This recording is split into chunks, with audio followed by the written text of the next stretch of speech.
हुकूमत से होने वाले मुज़ाकराती राउंड में ऐसी क्या बातें हुई जो एलामिये का हिस्सा नहीं बनी? 9 मई के मुजरिमान में से 19 की सजाओं की माफी क्या मुज़ाकरात का नतीजा है?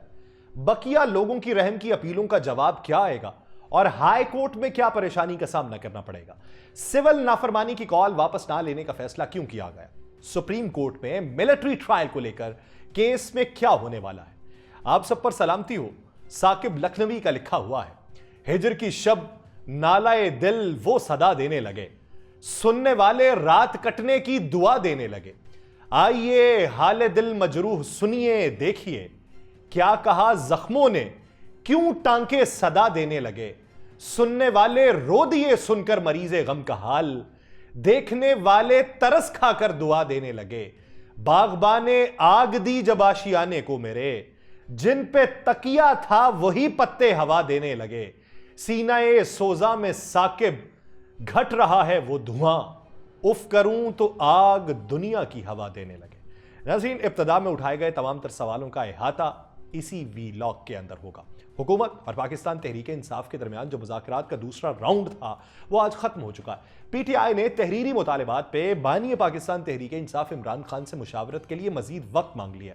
आज हुकूमत और पीटीआई के दरमियान मुज़ाकरात के दूसरे राउंड के बाद मीडिया से गुफ्तगू जो की वो स्पीकर कौमी असम्बली अयाज सादिक साहब ने की, क्योंकि ये मुज़ाकराती जो दौर है ये उन्हीं की सरबराही में चल रहा है। हुकूमत और तहरीक इंसाफ बातचीत जारी रखेंगे और तीसरी मीटिंग जो है वो अगले हफ्ते होगी, ये अयाज सादिक साहब ने कहा। इरफान सिद्दीकी साहब ने मुश्तरका एलामिया पढ़ के सुनाया। उस एलामिया के मुताबिक पीटीआई ने बानी पीटीआई समेत सियासी कैदियों की रिहाई, 9 मई और 26 नवंबर की तहकीकात के लिए जुडिशल कमीशन तश्कील देने का मुतालिबा किया और कहा कि मुतालिबात जो हैं वो अगली मुलाकात में तहरीरी तौर पर पेश किए जाएंगे। सिद्दीकी साहब ने आज ये कहा कि तय पाया है कि अपोजिशन की बानी पीटीआई से मुलाकात के बाद अगली मीटिंग की तारीख तय होगी और पीटीआई ने हुकूमत को सियासी कैदियों पर मजीद केस कायम ना करने का मुतालिबा किया है और पीटीआई की जानिब से यह कहा गया कि जो केस मौजूद हैं उन पर अदालती फैसलों के मुताबिक अमल दरामद होना चाहिए। पीटीआई ने यह भी कहा कि बानी पीटीआई समेत तमाम सियासी कैदियों पर मजीद नए केस ना बनाए जाएं। यानी इसमें एक बात क्या है, वो जो रिहाई की बात है वो कहते हैं आप मजीद नए केस ना बनाएं, वो कहते हैं कि अदालती मामलात में जो अदालत के फैसले उस पर मिनवन अमल किया जाए। यानी अगर हमारे किसी शख्स को रिहा किया जाता है तो फिर उसे दोबारा गिरफ्तार नहीं किया जाएगा। अगर हमारा कोई शख्स गिरफ्तार है, उसके केस चल रहे हैं, तो फिर आप मजीद उसके ऊपर केस नहीं बनाएंगे ताकि वो उस केस से निकले और आप दूसरे केस में धरना लें।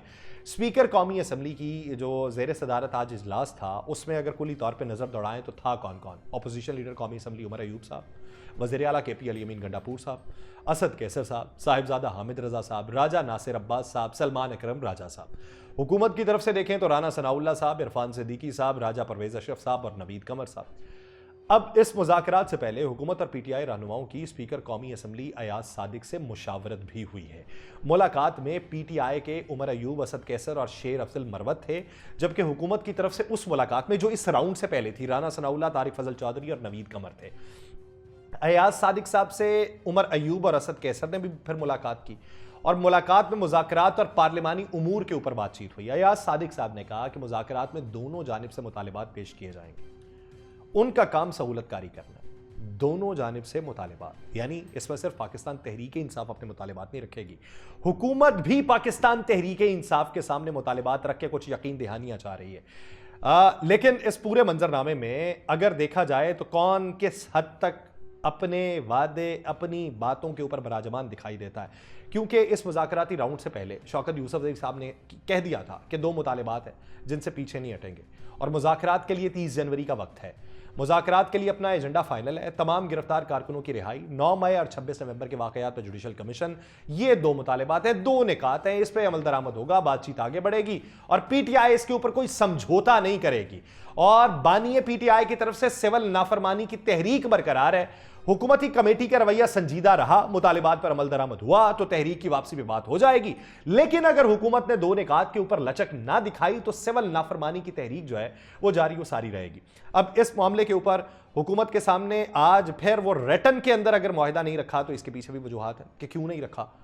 پہلے آپ نے جو بانی پاکستان تحریک انصاف سے میٹنگ کر لی، خان صاحب سے میٹنگ کرنے کے بعد آپ آتے چارٹر آف ڈیمانڈ برٹن کے اندر دے دیتے، معاملہ حکومت کے سامنے تو آتا، لیکن وہ دو مطالبات بھی ہیں۔ میں نے بارہا مختلف لوگوں سے پوچھنے کی کوشش کی ہے، جس میں opposition leader Punjab assembly Malik Ahmad Khan Butcher صاحب تھے، جس میں تھنک ٹینک کے سربراہ رؤف حسن صاحب تھے، جس میں پاکستان تحریک انصاف کے دیگر رہنما، جس میں وہ رہنما جو اس وقت مذاکراتی کمیٹی کا تو حصہ نہیں ہے لیکن مین سٹریم کے اندر ہیں، ان سے بھی پوچھنے کی کوشش کی، اور ان لوگوں سے بھی پوچھنے کی کوشش کی جو قانونی طور پہ معاونت فراہم کرتے ہیں کہ بتائیں کیٹیگوریکلی آپ نکات یعنی کلاز اس کی رکھیں گے یا دو مین جملے رکھیں گے کہ بس یہ دو، جوڈیشل کمیشن اور قیدیوں کی رہائی، یہ دو ہوں گے، یا پھر یہ رکھیں گے کہ یہ کیسز کے اندر جو گرفتار ہیں ان کو چھوڑ دیں، عدالتیں دیکھیں گی، یہ کیسز کے اندر آپ خود معافی کا اعلان کریں، یہ والے معاملے جو ہیں یہ آپ ختم کریں، یہ والے کیسز آپ مزید نہیں بنائیں گے، ان کیسز کو پرسو نہیں کریں گے، یہاں پر جو ہے ہماری بات مانی جائے گی، اور جو باتیں ہیں 8 فروری کے الیکشن کے نتائج کو لے کے جو ٹریبیونل کے اندر کیسز ہیں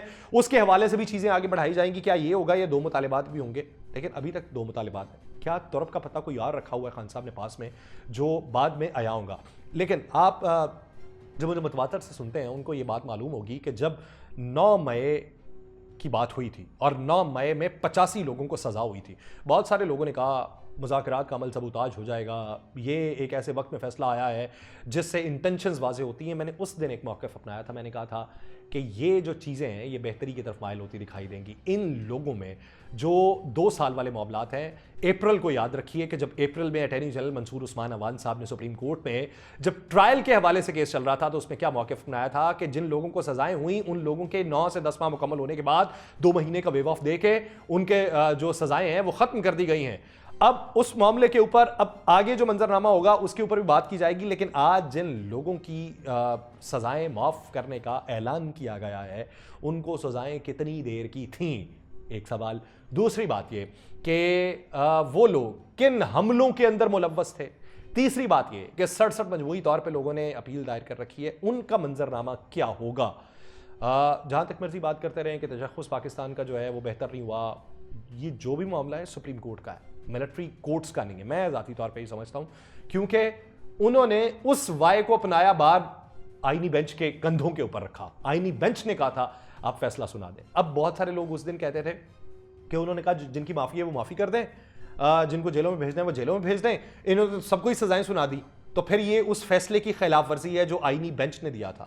تو آج اسی کا ایک تسلسل آگے، اس کا ایک اور تسلسل بھی آپ کو آگے دیکھنے کو ملے گا۔ پھر جب ہائی کورٹ میں چیز جائے گی وہ ایک الگ ہو جائے گی، لیکن اس پہ میں بات کروں گا۔ لیکن آج کی جو خبر تھی اس میں 9 مئی کی سزاؤں پہ عمل درآمد کے دوران مجرمان نے رحم اور معافی کی پٹیشنز دائر کی اور مجموعی طور پہ 67 مجرمان نے رحم کی پٹیشنز دائر کی۔ ISPR نے کہا کہ 48 جو پٹیشنز تھیں ان کو قانونی کارروائی کے لیے کورٹس آف اپیل میں نظر ثانی کے لیے ارسال کیا گیا۔ 19 مجرمان کی پٹیشنز کو خالصتاً انسانی بنیادوں پر قانون کے مطابق منظور کیا اور دائر کی گئی دیگر رحم کی پٹیشنز پر عمل درآمد مقررہ مدت میں قانون کے مطابق کیا جائے گا، باضابطہ کارروائی مکمل ہونے کے بعد رہا کر دیا جائے گا۔ دیگر تمام مجرمان کے پاس بھی اپیل اور قانون اور آئین کے مطابق دیگر قانونی حقوق برقرار ہیں اور سزاؤں کی معافی ہمارے منصفانہ قانونی عمل اور انصاف کی مضبوطی کا ثبوت ہے، اور یہ نظام ہمدردی اور رحم کے اصولوں کو مد نظر رکھتے ہوئے انصاف کی فراہمی کو یقینی بنانا ہے۔ اب پاک فوج کے شعبہ تعلقات عامہ نے جو 20 مجرمان کی رہائی کا حکم صادر کرنے والی جو پریس بریفنگ دی ہے یا جو خبر شائع کی ہے اس کے اندر کون تھے؟ بنو کینٹ حملے میں ملوث سمیع اللہ ولد میر داد خان، FC کینٹ پشاور حملے میں ملوث محمد ایاز ولد صاحبزادہ خان، ISI آفس فیصل آباد حملے میں ملوث لائق احمد، محمد سلمان، امجد علی، محمد علی اور حمزہ شریف ولد محمد اعظم، ہیڈ کوارٹر دیر سکاؤٹس تیمر گرا پر حملے میں ملوث محمد الیاس اور محمد سلیمان، راوالی گیٹ گجرانوالہ کینٹ حملے میں ملوث محمد وقاص منیب احمد ولد نوید احمد بٹ اور محمد نواز عاشر بٹ ولد محمد ارشد بٹ، محمد احمد اور سفیان ادریس ولد ادریس احمد، جناح ہاؤس حملے میں ملوث محمد بلال، پنجاب ریجمنٹل سینٹر مردان پہ حملے میں ملوث زاہد خان ولد محمد نبی سعید عالم ولد معاذ اللہ خان اور یاسر نواز ولد امیر نواز۔ یہ وہ مجموعی طور پہ 20 لوگ ہیں۔ ان لوگوں کی سزائیں کتنی تھیں؟ 2 سال قید بامشقت۔ اس میں سے زیادہ سزا والا کوئی نہیں تھا، نہ 3 سال والا، نہ 4 سال والا، نہ 5 سال والا، نہ 7 والا، نہ 10 والا، اور کوئی نہیں ہے۔ یہ صرف 2 سال والے۔ ان کی جو رحم کی اپیل ہے وہ دوسروں سے مختلف ہے۔ کیوں؟ کیونکہ اپریل میں ہر چیز کی ایک نظیر موجود ہوتی ہے۔ اپریل میں 2024 میں सुप्रीम कोर्ट ऑफ पाकिस्तान में अटॉर्नी जनरल मंसूर उस्मान अवान साहब ने जो वहाँ पे चीज़ें जमा करवाई थी, उनमें ये बताया था कि मजबूरी तौर पे जितने भी लोग हिरासत में लिए गए थे उनके ट्रायल्स हुए, कुछ लोगों को सजाएं सुना दी गई, कुछ लोगों की अभी बाकी हैं। जब कहा गया था कि बकिया के ट्रायल रोक दें, अब उसमें बात ये की गई थी कि जो 20 लोग थे उनको 1 साल कैद की सजा सुनाई गई थी। वो 1 साल में से उनके 10 माह जो थे वो मुकम्मल हो चुके थे, तो 2 महीने की उनको छूट देकर रिहा कर दिया गया। ये उस वक्त रिपोर्ट थी। अब जिनको 2 साल कैद की सजा थी उनके 2 माह बाकी थे, 2 से 3 माह। अब उनके भी 2 से 3 माह पे पुरानी नजीर को मद्देनजर रखते हुए उनको भी वेव ऑफ कर दिया गया। अब जो दीगर हैं उनकी सजाएं ज्यादा हैं, लेकिन एक चीज और है जो कानूनी मंजरनामे बड़ी अहम होगी। जब आप रहम की अपील करते हैं, जब आप माफी का ऐलान करने की अपील करते हैं, तो उसका मतलब यह कि आप गिल्टी खुद को तसव्वुर कर रहे हैं, आपने मान लिया, आपने कहा मुझसे गलती हुई, मुझे माफ कर दिया जाए, मैं रहम की अपील कर रहा हूं, तो उसका मतलब आपने वो मान ली। अब उस पे अगर रहम की अपील मंजूर हो जाती है तो वेल एंड गुड, फिर किसी और फॉरम पे जाके वो है उसका मामला नहीं होगा। लेकिन सवाल यह है कि अगर रहम की अपील को मुस्तरद कर दिया गया और वो केस गया हाई कोर्ट के अंदर, तो वहां पर जाकर तो बात यह होगी कि अभी पिछली जो अपील थी उसके अंदर तो रहम की अपील आपने दायर की थी, तो उसका मतलब यह कि आपने खुद को गिल्टी तस्वुर किया था। तो फिर अगर आप गिल्टी हैं तो फिर अगर रहम की अपील वहां नहीं मांगी गई तो रहम की अपील तो हाई कोर्ट के अंदर तो हो ही नहीं सकती, वो फिर सजाएं होंगी। वो मंजरनामा क्या होगा अगर वो रहम की अपील नहीं करते? एक सवाल अहम है, वो जानने की कोशिश करूंगा मैं कि उसका क्या जवाब मुझे मिलता है कि अगर रहम की अपील ना की जाए और कुछ अरसे बाद उस फॉर्म को छोड़ के सीधा ही रिट दायर कर दी जाए हाई कोर्ट के अंदर, तो क्या वो रिट दायर करने का ऑप्शन होगा या उससे पहले रहम की अपील के लिए आपने अपनी कोशिश करनी थी? दूसरी तरफ सुप्रीम कोर्ट में फौजी अदालतों में सिविलियन के ट्रायल से मुताल्लिक केस की समाअत जो है वो 7 जनवरी को होगी। आईनी बेंच की 6 से 10 जनवरी की कॉज लिस्ट जारी हुई है। फौजी अदालतों में शहरियों के ट्रायल का केस समाअत के लिए मुकर्रर है। जस्टिस अमीनुद्दीन खान की सरबराही में 7 रुकनी आईनी बेंच 7 जनवरी को केस की समाअत करेगा। लापता अफराद केस की भी समाअत होगी।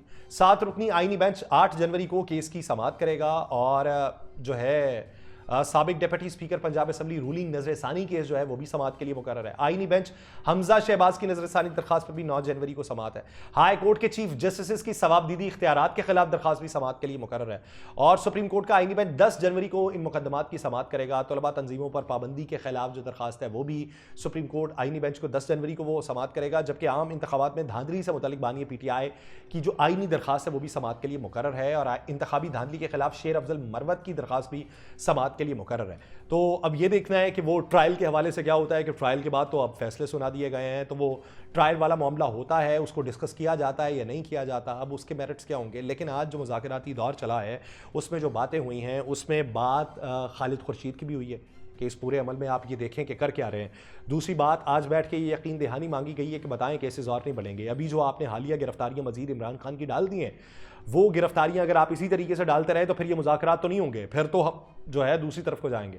हुकूमत ने कहा कि मजबूरी हमारी भी है और उस मजबूरी में कुछ मजबूरी हमारी कुछ आपकी है। बैठ के दोनों मजबूरी का एक दूसरे का फ़ायदा नहीं उठाते, हम मजबूरियों का हल निकाल लेते हैं। अब देखिए कि हल क्या निकलता है और अभी जो खान साहब से मुलाकात होनी है उसके नताइज क्या निकलता है। मुझे दीजिए इजाज़त, अल्लाह ने के बाद।